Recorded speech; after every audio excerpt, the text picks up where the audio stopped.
welcome to another episode of Solar Roundtable Africa. My name is Jadi Solarawa, and this is brought to you by Olon.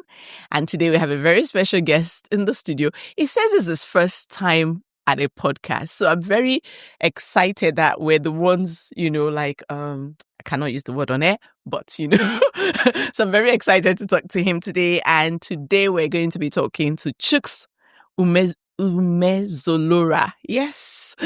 And Chooks is the owner and founder of Oxano Limited. And I'm very excited to have you here, Chooks. Welcome. Yeah, thank you for having me. Yeah, good morning. Awesome. Thank you so much for coming. So today our conversation is going to be around something a bit different. We're talking about manufacturing because that's the core of what Chooks is into and what he does. But, before we start talking about manufacturing and all of that, I want to talk to you tell us a bit about how you started, because your story is a very interesting one, and I think it's something that the world needs to hear. Because if I remember correctly, you started from the markets, and then you've grown to the space where, you own a factory, and it's probably arguably the first factory manufacturing solar PVs in Nigeria. So tell us a little bit about your background and where you're coming from. All right. So thank you so much for having me, Jade. Thank you. It's a pleasure to be here at the Solar Africa Roundtable. Yeah. So once again, my name is Chris Umezulora, co-founder, CEO of Oxano Solar Nigeria Limited. So for us, Oxano Solar were formally incorporated in 2014. Based in Lagos, Nigeria. So, but before the formal incorporation, I've been in the field. I've been active in the field. I ventured into solar ecosystem by accident. I think that was sometime in 2006. Just fresh from school, I finished my National Youth Service Corps in Nigeria. So I came to Lagos. To look for a job. Like everybody does. Yeah. So because I grew up in Onitsha, Southeast Nigeria, Anambra State, so I recall then my dad told me that I'm too innocent to do business. So that is better I go and find a job. And that was why I came to Lagos. So, but when I wrote a few bank interviews, I said, no, this doesn't make sense. It wasn't jelly. Yeah, it wasn't jelly. I recall when I wrote in Unilag, I think for First Bank, they said they were looking for 100 placements. We are like 5,000 that wrote it. When I came out here, I said, what am I doing here? I said, this is madness. This doesn't make sense. Yeah. 100, 5,000. I said, no. That's, You were interested in taking your chances. Yeah. So what I did then is, and I said, okay, I reached out to a few friends who are in the market. I remember precisely then, although at the market where they sell building materials. So I told them, I said, instead of staying at home, writing bank interviews, can I follow you out to the market, come out to the shop? Hold on a second. What did you even study in school? Okay, I studied industrial chemistry. And you were looking for banking. Yeah, it's the Nigerian story.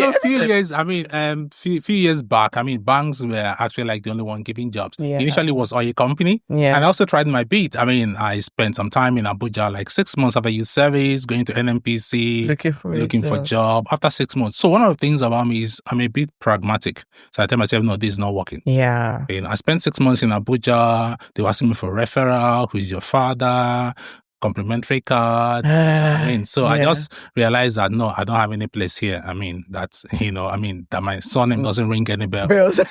Like most of us. So fast forward going to the market and saying, what can I do here? So that was what, brought me. So in building the building materials, supplying building materials. So I have a few friends who I started supplying building materials to. So on that particular day, one of them, I had to pick up a building plan from his architect. So I went there in Amodafin, in Lagos. So I saw some Chinese there discussing. I asked him, sorry, what are they talking about? He said solar. It got my interest. I said solar. I said, when I was in school, I read a bit about this. I'm interested. So I sat back, listened to their training. They were talking about solar system, the installation, design and all that. So I asked the man, I said, please, are they coming again tomorrow? He said, yeah, they're here for 3 days. I said, please, can I come for the 3 days? He said, sure. So I went there for the 3 days, yeah. So after that, I asked him, sir, can I work with you? He said, no, that he's just starting, he cannot afford to pay and all that. I told him, no, there's no problem. That let's structure something. I can work for free, but I mean, I'm going to work 3 times in a week. So we agreed. Wow. Yeah. So I was working Monday, Wednesday, Friday. So I used Tuesdays and Thursdays for my side hustle. To try to, I mean, put food on the table for the family. It's so interesting. Do you know how many conversations you and I have had? I've never gotten this in depth with you about how you started. Yeah. So that was how I got into solar. So, I worked for the company, Sky Resources. So, I was part of their installation team. So I started out working with the installation team. So we're doing installations and all that, Then after 2-3 years, I told him, I've tried, I think it's time for me to leave and start on my own. That was how I now led me to the next stage of going into the market, Alaba International. So Alaba International, like some of you may be aware, is arguably the largest market in West Africa. So it's a market where you can find anything. Anything you cannot find in Alaba does not exist. It doesn't exist. And then, I know people have their mindset about the market, but to be honest, as someone who spent over 8 years there, sitting there every day, I can tell you one thing about the market. You have the good, the bad, the ugly there. So depending on what you're looking for and what you're willing to pay. So what I found is that most times people are too conscious about price, so they give you what they will give you, because one of the things I heard about, one of the things I heard about China recently is someone said, look, the interesting thing about the Chinese market is they will give you what you're paying for. People talk about how poor the quality is, but it's what you paid for. Yeah, it's what you paid for. What I tell most of my Chinese suppliers is this.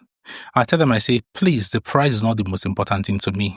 It's the once I get to a price range that is not possible, tell me. Absolutely. I get them and all that. So the challenge with some of them is as you're pushing them on price, they're reducing it. I'm pushing them on price, they will not come back and say, if you drop this price, this is what we're removing. Yeah. But the truth of the matter is they're actually removing something. Wow. That's the truth. So that's how the dynamics for that works. Yes, that's how it works. So you need to let the supplier know what is most important to you. So that was how I started. So I got into the market in Alaba International. So, I saved a few money. I was able to get an office. So I had a table, a chair in my office then. So what I did was very simple. I went around the market, introduced myself to the importers in the market, as an engineer, as a technician. So my job was pretty simple. If you come to the market now, you want to buy something, the guy will call me. He say, engineer, come. So I'll come, you talk what you need. I'll just design. So, okay, you need 9 panels, you need 2 batteries, you need 1 inverter. Then the importer sell to you. Then I follow you home to do the installation. Yeah. So that was basically how I started. This is the moment where I say that when people say to me all the time that there isn't anything to do in Nigeria, I'm confused because you literally made something out of nothing. And so when young people say, oh, I don't have anything to do, I'm like, this story tells you that there's always something to do. Yeah. So I tell people this, and sometimes, maybe I'm an incurable optimist. And your father said you were innocent, so let's join innocent and incurable optimist. Keep going. So one of the things I learned, that time was, don't stay at home. Yeah. Go out. Volunteer. You have to find something to do. Do something. So I learned very early, it's better to work for free than to stay idle. So I'd rather take up a job without pay than stay at home. Sure. Because opportunities meet you doing something. Absolutely. So that's one of the things that I learned. Because from following people to do those installations. And guess what? Let me tell you something. I do solar installations, but I have height phobia. Okay. I do not climb roofs. So how did you navigate that? Because I know for a fact that you have to climb something. Yeah. So and why I'm saying that is, so I'm telling people, so it doesn't really have to be something you're good in. Yeah. To be honest. True. There's this popular saying that when there is a will, there's a way. True. Negative and all that. So I wanted to do this, but I couldn't get over the phobia I have for height. So what I did was, when I get a job, I go to the vicinity, ask the man, okay, do you have an electrician? Do you have a carpenter? If they do, if they don't, I look around there. Yeah. So I found a carpenter and electrician. Okay. I'll call them. I'll tell the carpenter, okay, you will help me climb the roof. This is how you mount the profile. This is how you fix the panel. So sometimes I try to just get a bit to look at, to inspect what he's doing. I say, you plug this one to that, you plug this one to that. That was how I started. Wow. That led me to the next principle I learned in business, and that is responsibility. So soon after, I had to hire people. So I learned something that, so when you have people you're responsible for, it makes you more accountable. True. Yeah. So because I need to pay salary. I was going to be like, there's nothing that scares you more than the end of the month. When 22 is rolling by. Once it enters into 20 something, I have the natural bells that ring in my head. Straight up. So, I mean, even if I was not feeling well, once you get that 20 something. Jump out of it. Yeah. I still remember something that happened to me years back. I mean, still young. I just got married. I had my first baby. I wasn't feeling well. So I was lying down. It was raining. A woman called me earlier that morning. I told her, that she wants me to come and do installation for her. I told her mother. I said, Aja. And then I was living in Ojo, Alaba International side. Oh. I said, I'm not feeling too well. I won't be able to come. If you can wait till tomorrow, maybe I can. I said, okay, I should try to see if I can get someone else. Maybe 1 hour later, my wife came in, said, that there's baby food. I said, serious? And I said, okay, check my wallet. She checked, there was no money there. And I said, what of the store we usually collect? He said, we've not paid for the last one. And she can't get. And on that note, so you reach out. I picked up my phone. I called her back. I said, sorry, ma, he's the guy you called before. I'm well now. Have you gotten someone else? He says, no. I said, please send me the address. I'm willing to come. He says, then let's discuss the price. I said, no, the price is not a problem. She said, okay, I can pay 15,000. I said, I'm on my way. I get my and all that. I felt it was better for me to borrow money for transport rather than to borrow for baby milk and care. Yeah. I get him and all that. And that was how why I say that is immediately that reality dawned on me. All feelings of I was feeling just went off. So most of the times, the things we feel are more mental, than real. Yeah. So those are the I mean, see, like you said, it's an important word that you used. You said responsibility. Yeah. I feel like that's pretty much one of the things that helps you to go after the things you need to go. Yeah. If you have a natural sense of responsibility, that's one. Yeah. Or they're just people depending on you, And that brings me to the other question I was going to ask you. So, I mean, you've shared a very interesting story of how you go into the space.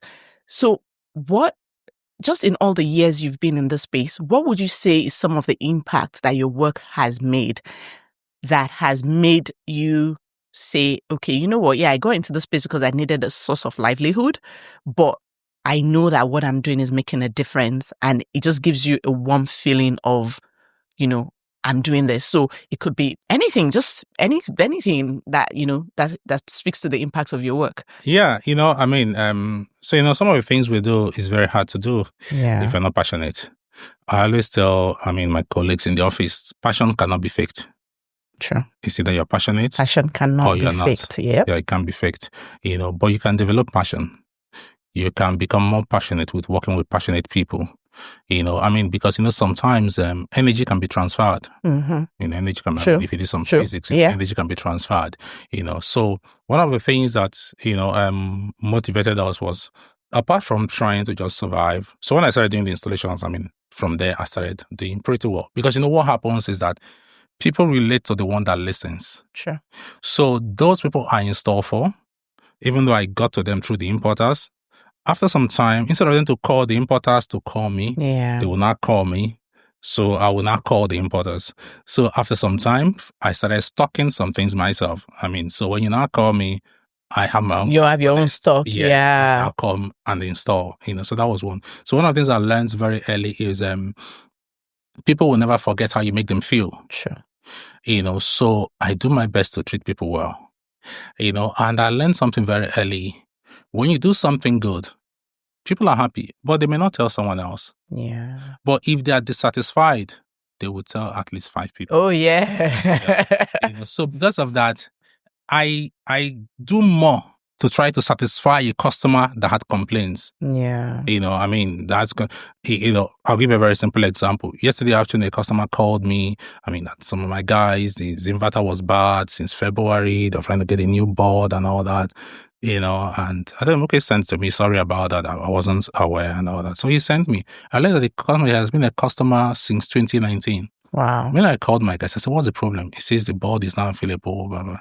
I said, please take a new inverter. Go and install for the man. Because I realized that we've gotten like 5 referrals from him. From this person, yeah. And if we don't take care of it, he will tell those 5 plus another 5. Yeah. I get him and all that. So, so I'm always careful about that. Why starting out in the space, one of the things that made us to start going into a bit of manufacturing was, so of course, like most things, we started having some quality issues. Absolutely. So when we started having that, so it started with the batteries, with the inverter. When I now saw that on solar panel, I said, no, if it happens solar panel, to kill the sector. Yeah. So we now said, okay, so what can we do?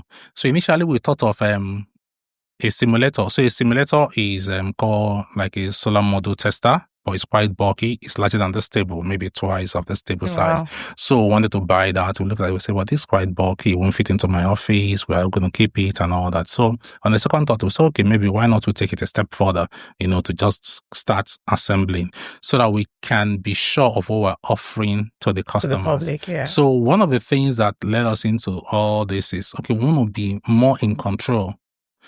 So when a customer have a problem, I want to be able to solve the problem. Yeah. I get him and all that. I'm trying to solve it, but I need to know more about the product, more about the technology. So that was what led us into all this, So trying to solve that problem led us into this. Manufacturing. One of the things about life is, so when you solve this problem, you notice a new problem. Try to solve that problem, So, I mean, that's what brought us. It's interesting that, and I'm glad that you've I love the way this conversation is going, because it's literally just going seamlessly to, so, I mean, people might not know, but Chooks, like I mentioned in the intro, has started one of arguably the first solar assembly plants in Nigeria. And I remember when I had come with my boss then, on a visit to your former place in Ojo, and there were these young ladies that were, like coupling things, and it was interesting because I noticed the weirdest things, right? One of the ladies, her lashes was done, she had full face of makeup, and you can imagine someone that is the epitome of femininity in a space that is very technical. She's assembling things and she's, putting things together. And I remember talking to her and she said, she had gone to like a makeup school and all of that, but she was in your space. And I've never forgotten that, because it's like 2 different worlds colliding, and, just talking to the young people that, that you work with, you can tell how much the work that they do means to them. So what has that done for you in terms of, like, let's leave the Naira and Kobo now. Yeah, you're doing this business because you want to make a living.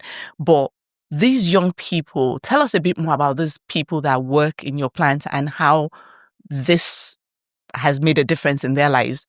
Yeah, thank you for that. I mean, I'm sure it's the same for most entrepreneurs. So the people that work with you are arguably one of the biggest reasons why you will never give up. Sure. I mean, but sometimes my wife complains. She says, why do you have too many staffs? Why do you have to pay a lot of wage bill and all that? And there was something that happened. I think that was around sometime about it at 2019 or so. I think Goodluck Jonathan was the president then. There was something that the government did where, I mean, it was like a business pitch. I've forgotten the name, but when you pitch, so they'll provide some grants. Okay. I think I vaguely remember. Yeah. And all that. So I got to the last stage. I remember that I went to Abuja for the last stage. So on the last interview, so they asked me what I do, what I'm trying to do, my solution. I told them. The guy said, but that I don't sound as though I'm helpless. I said, yeah, I'm not helpless. Yeah. So they said that they are looking for those who are helpless, those who doesn't have anybody to help them. I said, okay, that I didn't get that profile. Well, I mean, I thought they were looking for entrepreneurs who are willing to create jobs. And all that, I said, no, and I've never thought of myself as being helpless, so I told him something, but I mean that if that is the criteria, that I'm not sure I'm the best fit for it, that they can find other people who are helpless, so, but that I will still go on and do what I need to do, so I told him, I said, I have a goal to create a business that at least I will have 100 people working with me, and that was one of the reasons why I've gone ahead, trying to do, what I do. You do. Yeah.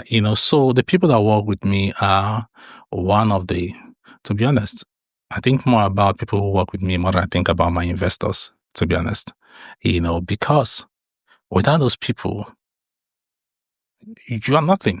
Yeah. I get him. That's the truth, so what I try to do is I wake up thinking about them. I go to work thinking about them. So, and, I tell people, I say, I mean, they will get paid first.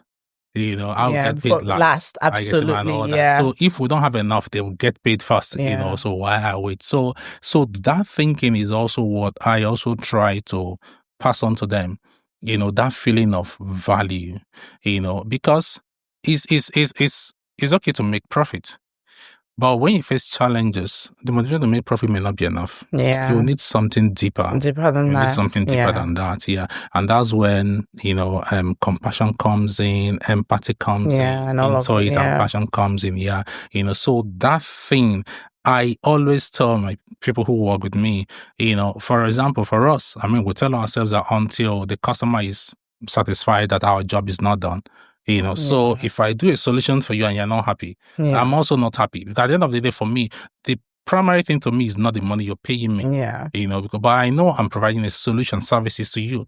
So if you're happy about it, I'm happy. If you're not happy, I'm not. So I will keep going out until you're satisfied, So that same thing is what I try to sell, the people who are working to me. Yeah. I think my most important job is to keep the team motivated.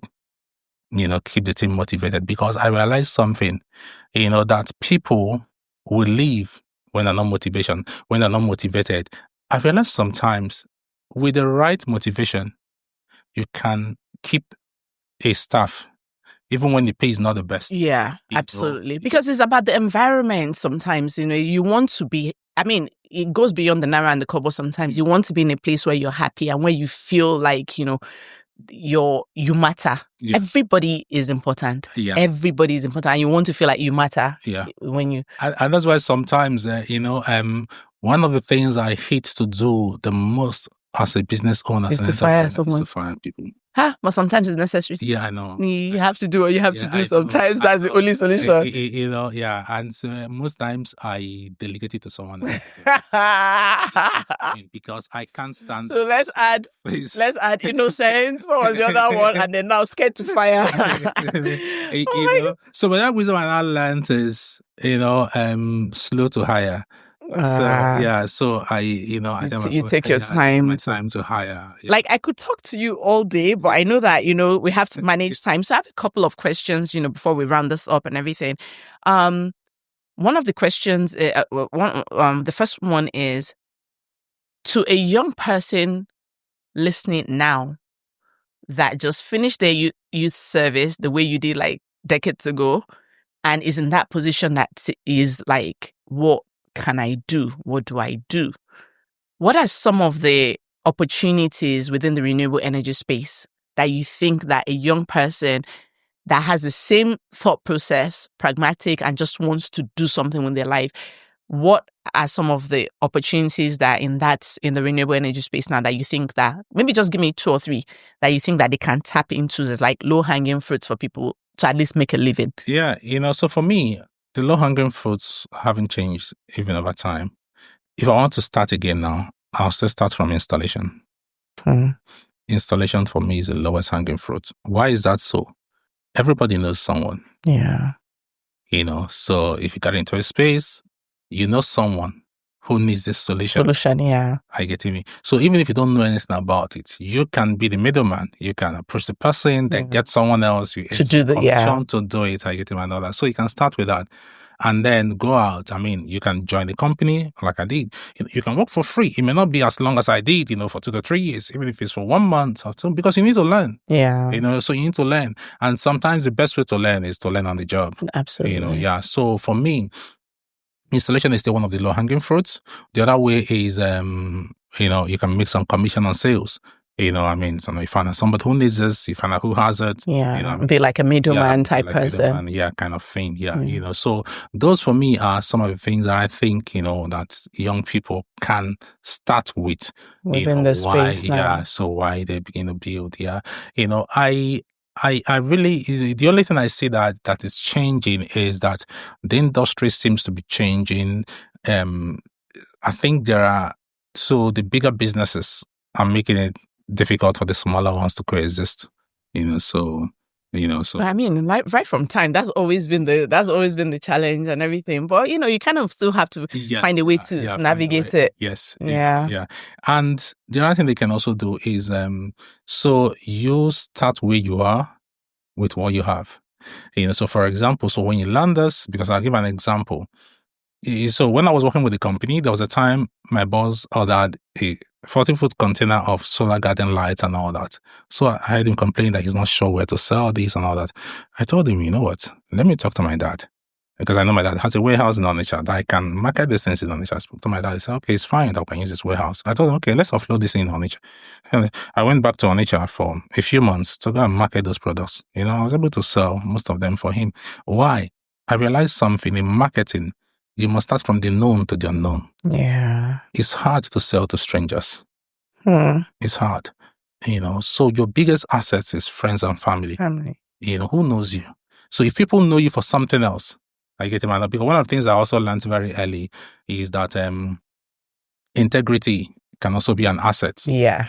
When people know that your word stands for something. Yeah. Absolutely. So when I tell you that I'm giving this garden lamp, I'll give you 2 years warranty on it. They know that in the other things I've said in the past that I've delivered. So they will buy. So what I've learned is, I tried to market 1 week, nobody was buying. They will always ask me, has your father bought it? I had to go to my dad. I say, please, buy. Yeah. And so I can tell them truthfully that you bought. Immediately he bought, they started buying. So let them start where they are with who they know. Yeah. Well, we need to thank Papa Chooks for a lot of things, because first he told you you're too innocent, so can't get something to do. But I mean, I think I could talk to you forever, because this conversation has just been so interesting. But just very quickly as we round up, you've been in this manufacturing space for a minute now, and you commissioned your plant, I think, a couple of years ago. Yeah, 2023. Yeah. What would you say is one of the biggest challenges that you've faced in that time? And just very quickly, I always say, you will get problem, you must know the solution. So what is the problem? What is the solution? You never know. The right person might be listening to this. Yeah. That'll be able to say, you know what, that makes sense. Let's solve it. So. Okay, all right. Thank you so much for that. Yeah, our first venture into the manufacturing was in 2016, and then later on in 2023, we now built the new factory at Lekki, Lagos. And thanks to the support from Holland, and then USADF has also supported us, and Bank of Industry over the years, and like I said, but the support started from friends and family. Yeah. Yeah, they are the ones that were backing me before Holland came along, yeah. The major challenges to manufacturing in Nigeria is financing, because most of the financing frameworks that we have are short-termed. So the banks, they want to give you money for you to return in 2 years. And that can't work for manufacturing at all. So because manufacturing, you have a huge CapEx, that you need 5 to 7 years spread, to even recoup it. I'm talking about, making some distant profit. So that financing is one. Then the other thing that also happens is banks always want a signed off tick, and that is a problem. It's easier for someone in mini-grid space to go to a community and get signed off tick, go to REA, get an MOU. Yeah. But for us in manufacturing, it's not so easy. It's a bit difficult. It's a bit difficult, because you're trying to sell to almost everybody yet you're selling to nobody. Yeah. All that, so it's, so that's that. And, but that guaranteed offtake is a huge thing for finance, and the banks always ask for that. So sometimes in my head, when I talk with people, I say, because And that offtake, that guarantee is also the problem where we struggle with financing. Yeah. Because even It's kind of like a cyclical problem. It's cycle. Yeah. Even Bank of Industry, they have money. They're willing to give you money for 5 years, at a reduced interest rate, but they need a bank guarantee. That financing thing needs to be solved, especially on the side of this and the guarantee.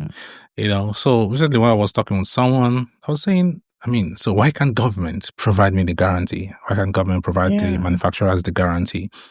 Or why can't government create a fast track, a special policy framework for manufacturers? Because Bank of Industry is owned by Nigerian government. So why can't Nigerian government tell Bank of Industry, okay, we want to open up the space. For this time, we're providing them this guarantee, maybe each of them 20 megawatts. So whatever it is, so the 20 megawatts, we are taking the guarantee provide them the finance, are you getting and all that, because if not, we'll keep going around in circles. If not, we'll keep going around in circles, So that's one. The other thing is government can also become a solid off-taker. Government, if you look at government agencies, you will see billions of naira for solar projects. So we keep saying, why can't agencies, maybe like Rural Education Agency, for example, why can't they assign a certain percentage of their budget for local purchases? For off-taking. Yes, for off-taking. Locally manufactured products. Goods. Yeah. So when you are bidding for a job, Aria will tell you, okay, tell us the spec of the panels that you need, but don't quote for the panels. We will supply you the panels. Are you getting me? So that way, Aria provides guaranteed offtake for the manufacturers. And Aria also gets some savings because they are buying those panels now directly. Locally, without having to bring in. Yeah, and even the predictability on time is also and all of that, more assured. So that way is more sustainable. Yeah. Absolutely. We could go on and on, but I'm just glad that we had this conversation. Like I said, I've known you for a number of years, and just the depth of how you started and how inspiring that is. All I can do and say is I applaud you because it takes a lot. I know you went into this for the Naira and Kobo, but like you said, you've developed a passion for the space that you're in. And I hope that any young person out there listening, to this will be able to relate and say, okay, you know what, if Chooks can do it, why can't I do it, And hopefully we can replicate a lot more Chooks in the years to come. Thank you very much for joining me on this podcast today. I'm super excited we had this conversation. And I hope that if you've listened to this podcast today, you've learned a thing or two, you're inspired, and you also will go out there and just, take the bull by the horns the way that Chooks did and be innocent and have integrity like Chooks Daddy said. So until you join me for the next episode of the Solar Roundtable, it's bye from now.